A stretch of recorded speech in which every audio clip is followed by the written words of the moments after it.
صدق اللہ العظیم۔ اللہم صلی علی محمد وعلی آل محمد کما صلیت علی ابراہیم وعلی آل ابراہیم انک حمید مجید۔ اللہم بارک علی محمد وعلی آل محمد کما بارکت علی ابراہیم وعلی آل ابراہیم انک حمید مجید۔ رب زدنی علما رب اشرح لی صدری ویسر لی امری واحلل عقدۃ من لسانی یفقہوا قولی۔ سورہ یوسف کا چھٹا رکوع ہے۔ پچھلے رکوع میں حضرت یوسف علیہ السلام جب جیل میں تھے تو جیل کے دو ساتھی جو ان کے ساتھ بادشاہ کو قتل کرنے کی سازش میں گرفتار کیے گئے وہ وہاں پہ ساتھ تھے، اور ان دونوں نے خواب دیکھی اور اپنی خواب حضرت یوسف علیہ السلام کے سامنے بیان کی۔ حضرت یوسف علیہ السلام نے ان دونوں کو خواب کی تعبیر بیان کی اور ساتھ میں ان کو یہ کہا کہ جب تم بادشاہ مصر سے ملاقات کرو تو اس کو بتا دینا کہ ایک بے گناہ شخص جیل میں قید ہے۔ اللہ رب العزت کی حکمت اور اللہ کی تدبیر کہ اللہ رب العزت نے جو شخص واپس اپنی ڈیوٹی پر گیا تھا وہ بات ہی بلا دی گئی۔ فَأَنْسَاهُ الشَّيْطَانُ ذِكْرَ رَبِّهِ فَلَبِثَ فِي السِّجْنِ بِضْعَ سِنِينَ۔ یہ پچھلے رکوع کی آخری آیت کا حصہ ہے۔ اللہ رب العزت نے بلا دیا اس شخص کو کہ شیطان کی طرف نسبت کی کہ شیطان نے اسے اپنے آقا کے ذکر کا نہ بلا دیا کہ میں نے بتانا تھا ایک بے گناہ شخص ہے وہاں پہ موجود، تو بلا دیا۔ اس طرح حضرت یوسف علیہ السلام 9 سال 11 سال 12 سال جو بھی عرصہ ہے اتنے عرصے تک جیل میں ہی رہے۔ اب اگلی تدبیر کیا اختیار ہوئی؟ بادشاہ مصر نے خواب دیکھا۔ اس رکوع میں اس کا تذکرہ ہے۔ بادشاہ مصر نے خواب دیکھا۔ وہ خواب کیا ہے یہ اللہ رب العزت اس کو اس رکوع کی پہلی آیت میں بیان فرما رہے ہیں۔ وقال المالک، اور کہا بادشاہ نے، انی ارا سبع بقرات سمان یاکلہن، بے شک میں خواب میں دیکھتا ہوں کہ 7 موٹی گائیں ہیں۔ بقرات سمان، 7 موٹی گائیں ہیں۔ یاکلہن سبع عجاف، انہیں کھا رہی ہیں 7 دبلی گائیں۔ وسبع سنبلات خضر واخر یابسات، 7 سبز خوشے ہیں اور اگلے 7 جو ہیں وہ خشک ہیں۔ یہ خواب بادشاہ مصر نے دیکھی کیا کہ موٹی گاؤں کو پتلی گائیں کھا رہی ہیں، اور اسی خواب کا حصہ دوسرا کیا تھا کہ 14 سٹے ہیں گندم کے، ان میں سے 7 تو سرسبز ہیں اور 7 جو ہیں وہ خشک ہیں۔ یا ایھا الملأ افتونی فی رؤیای ان کنتم للرؤیاء تعبرون، اے سردارو، جو اس عزیز بادشاہ مصر کے ارد گرد لوگ تھے، جو اس کے درباری تھے، اس کے وزراء تھے، ان سے کہتا ہے کہ اے دربار والو، مجھے میرے خواب کی تعبیر بتلاؤ اگر تم خواب کی تعبیر دینے والے ہو۔ اگر تمہیں خواب کی کوئی تعبیر اس کی سمجھ آتی ہے تو مجھ کے بتاؤ، میں نے یہ خواب دیکھی ہے۔ ان کو خواب کی تعبیر کی کچھ سمجھ نہیں آئی کہ یہ خواب ہے کیا۔ تو یہ سورہ یوسف میں تیسری خواب ہے۔ پہلی خواب جو حضرت یوسف علیہ السلام نے بچپن میں دیکھی، جب چاند اور ستارے اور سورج جو ہے یوسف علیہ السلام کو سجدہ کر رہے تھے۔ دوسری خواب جس کا تذکرہ پچھلے رکوع میں آیا، جو ان نوجوانوں نے دیکھی جو حضرت یوسف علیہ السلام کے ساتھ قید خانے میں شریک ہوئے، اور یہ تیسری خواب ہے۔ خواب کی 3 قسمیں ہوتی ہیں۔ ایک ہوتے ہیں سچے خواب، یہ اللہ تعالیٰ کی طرف سے ایک اشارہ ہوتے ہیں، اور ایک بات یاد رکھیں، سچے خوابوں کے لیے مسلمان مومن ہونا بھی ضروری نہیں ہے، سچے خواب کافر کو بھی آ سکتے ہیں، جیسے کہ اس کافر حکمران کو آئے ہیں۔ اور دوسرے خواب ہوتے ہیں شیطانی وسوسے، ڈرونے خواب، اور تیسرے خواب ہوتے ہیں خیالات. بندہ جو کچھ دن بھر کرتا رہتا ہے وہ رات کو وہی خیال بن کے اس کی خواب میں آ جاتا ہے. بہرحال خواب کی اپنی حقیقت موجود ہے اور اس کی تعبیر بھی بتائی جاتی ہے اور تعبیر کا کچھ نتیجہ بھی ہوتا ہے. اب بادشاہ نے جب یہ خواب اپنے دربار والوں سے پوچھا، قالو، جب ان سے کوئی جواب نہ بن پایا کہ خواب کی تعبیر کیا ہے، وہ کیا کہتے ہیں؟ اضغاث احلام، یہ خیالی خواب ہے جی، یہ ایسے ہی ہے جی، بادشاہ سلامت آپ فکر نہ کریں، یہ کوئی ایسی بات نہیں، یہ خیالی ہے. وما نحن بتاویل الاحلام بعالمین، ہم ایسے خوابوں کی تعبیر نہیں جانتے جو خیالات پہ مشتمل ہو، جو ایسے ہی خواب ہو جس کی کوئی سمجھ نہ آ رہی ہو، حیثیت نہ ہو، ہم اس کی تعبیر نہیں جانتے.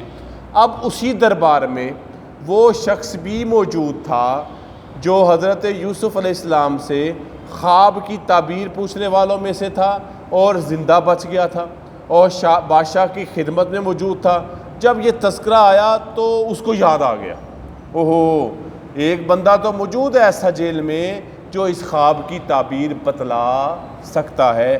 اللہ تعالیٰ اس کو بیان فرماتے ہیں، وَقَالَ الَّذِي نَجَا مِنْهُمَا وَادَّكَرَ بَعْدَ أُمَّةٍ، اور کہا اس شخص نے جو ان دونوں میں سے جس کو نجات ملی. دو تھے، ایک کو تو پھانسی ہو گئی، ایک بے گناہی ثابت ہو گئی، وہ باہر آ گیا، اس کی ڈیوٹی بحال ہو گئی. وَادَّكَرَ بَعْدَ أُمَّةٍ، اور اسے ایک مدت کے بعد یاد آ گیا، اوہو اچھا، یہ خواب کی تعبیر تو ایک بہانہ تھی حضرت یوسف علیہ السلام کو یاد کروانے کے لیے اس بندے کے ذہن میں. انا انبئکم بتأویلہ فارسلون، پس میں تمہیں بتلاتا ہوں اس کی تعبیر اگر تم مجھے بھیج دو. مجھے پتہ ہے، آپ مجھے جیل کا وزٹ کراؤ، مجھے جیل میں ملاقات کروا دو، میں تمہیں تعبیر بتلا کے اس سے پوچھ کے تمہیں بتلا سکتا ہوں. جیل میں پہنچا، یوسف ایھا الصدیق، اے سچے. ہاں، یوسف علیہ السلام کی طرف کون سی نسبت کی؟ سچائی کی، کیونکہ آپ سچ بولتے بھی تھے، سچائی کے حامی بھی تھے اور اسی طرح سچے خوابوں کی تعبیر بھی بتانے والے تھے. افتنا، ہمیں خبر دے، تعبیر بتلا، فی سبع بقرات سمان یاکلہن سبع عجاف، کہ 7 موٹی گائیں 7 پتلی گاؤں کو کھا رہی ہیں. وسبع سنبلات خضر واخر یابسات، اور 7 سٹے خشک ہیں، خوشے سبز ہیں اور 7 خشک ہیں. لعلی ارجع الی الناس، تاکہ میں واپس لوگوں کے پاس جاؤں. لعلہم یعلمون، میں ان کو تاکہ اس خواب کی تعبیر کو سمجھ سکے. یہ اس نے حضرت یوسف علیہ السلام کے سامنے یہ خواب پیش کی. قال، یوسف علیہ السلام تعبیر بتلا رہے ہیں، تزرعون 7 سنین دابا، تم 7 برس لگاتار کھیتی کرو گے، یعنی کہ تم خوب کھیتی کرو گے، تمہاری کھیتی میں بڑی فراوانی ہوگی، بہت زیادہ تمہاری فصلیں ہوں گی. فما حصدتم، پھر جو تم کاٹو، فذروہ فی سنبلہ، پس ان کو خوشے میں ہی رہنے دینا. یعنی یہ اس زمانے میں کسی بھی فصل کو سٹاک کرنے کا طریقہ تھا، محفوظ کرنے کا طریقہ تھا. جب تم کاٹو تو اس کو سنبھال لو، اس کو ذخیرہ کر لو، اپنے سٹاک میں رکھ لو، محفوظ کر لو. الا قلیلا مما تاکلون، مگر اتنی بچا لینا تھوڑی سی جتنی تمہیں ضرورت ہے. یعنی تم اس کو ایکسپورٹ نہ کرنا، اس کو دوسرے علاقوں میں مت بھجوانا، بس یہیں پہ کیا کرنا، کاٹنا، سٹوں میں رہنے دینا، محفوظ کر دینا. ارد گرد علاقوں میں بیچنے کی ضرورت نہیں ہے، اپنے گوداموں میں محفوظ کر لینا. پھر کیا ہوگا؟ ثم یاتی من بعد ذلک سبع شداد یاکلن ما قدمتم لہن الا قلیلا مما تحسنون، پھر تمہارے پاس اس کے بعد زمانہ آئے گا 7 برس کا، شداد، سخت زمانہ آئے گا، قحط کا زمانہ آئے گا. یا کل ما قدمتم لہن، اور تم اس کو کھانا جو تم نے محفوظ کیا ہو، جو تم نے بچا لیا ہوگا، تم نے اپنی تدبیر کے ساتھ، اپنی طریقے کے ساتھ، ایک پلاننگ کے ساتھ، منصوبہ بندی کے ساتھ جو تم نے بچا لیا ہوگا 7 سالوں میں خوب ہوگا. اتنا کھانا جتنی ضرورت ہے، ادھر ادھر مت بیچنا اور نہ ضائع کرنا.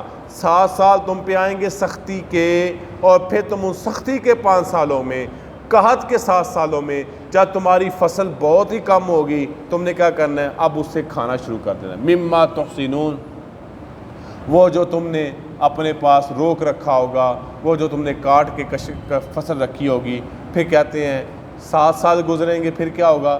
ثم یاتی من بعد ذالک عام فیہ یغاث الناس وفیہ یاسرون، پھر اس کے بعد ایک سال آئے گا، وہ سال کون سا ہوگا؟ 15واں۔ کون سا سال آئے گا؟ 15واں۔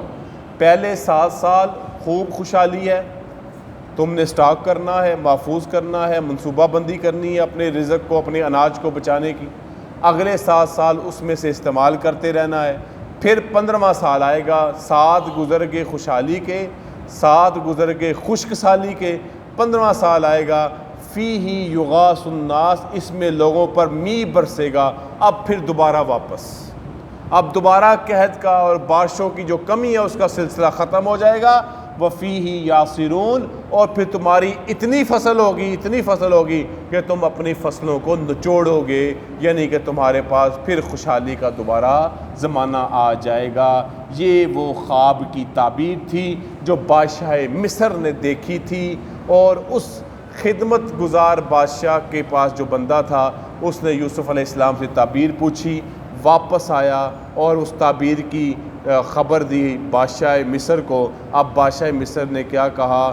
ہاں، اس بندے کو باہر لے کے آؤ، اس کو آزاد کرو، اس کو قید خانے سے نکال کے آؤ، انشاءاللہ زندگی رہی اور صحت رہی تو اگلا رکوع اسی سلسلے میں اگلے ہفتے انشاءاللہ بیان کیا جائے گا۔ اللہ رب العزت عمل کی توفیق اور سمجھنے کی توفیق عطا فرمائے۔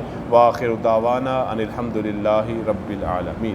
الحمدللہ رب العالمین والصلاة والسلام علی رسولہ الکریم۔ ربنا آتنا فی الدنیا حسنۃ وفی الآخرۃ حسنۃ وقنا عذاب النار۔